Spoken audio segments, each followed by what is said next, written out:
Have you fallen into a sin which you thought you had prevailed long ago, and you were literally surprised and ashamed that you could still commit such a sin? This is because as long as we live on this earth, there are two realms that wrestle over our freedom as Christians. We have the flesh and the spirit, and these two are always conflicting each other. And whichever we yield to determines our walk in this life. But I say, walk by the Spirit, and you will not gratify the desires of the flesh. For the desires of the flesh are against the Spirit, and the desires of the Spirit are against the flesh. For these are opposed to each other, to keep you from doing the things you want to do. Living according to the flesh simply means living a life that is focused on our human interests or the things of this world. All that matters to you is you, and you.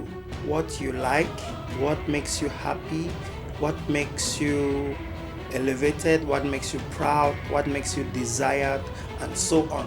While living in the Spirit generally means living according to the guidance of the Holy Spirit, rather than being controlled by worldly desires or sinful impulses.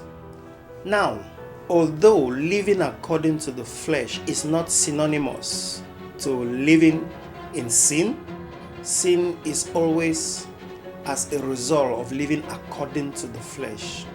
This is because sin does not just happen. It is nurtured. Like pregnancy, it is conceived, nurtured, grows, and is given birth to. We don't just fall into the sin of fornication, gossip, hatred, murder, and so on. We have allowed a process that resulted into that sin we have committed. We had allowed a process that made us so weak to overcome the pressure of sin in that situation. Everyone is tempted by his own desire as they lure him away and trap him. Then desire becomes pregnant and gives birth to sin. When sin grows up, it gives birth to death. So, falling into sin or a backsliding phase did not just happen instantly. It started with a fleshly desire that became a pregnancy that was not aborted on time. So, how can I abort a process that will lead me to fall into sin? Well, in the beginning, I mentioned that there are two realms that are fighting over our Christian freedom: the flesh and the spirit. While the spirit wants us to do the things that please God, the flesh wants us to do the things that do not please God.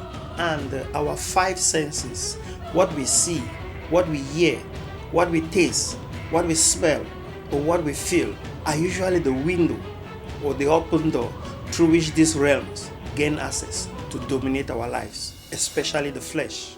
But the good news is that we are in a position to give power to which of the realm we want to dominate over us. Before we fell into sin or that backsliding phase, what did we embrace through our five senses? That is actually where the conception of that sin began.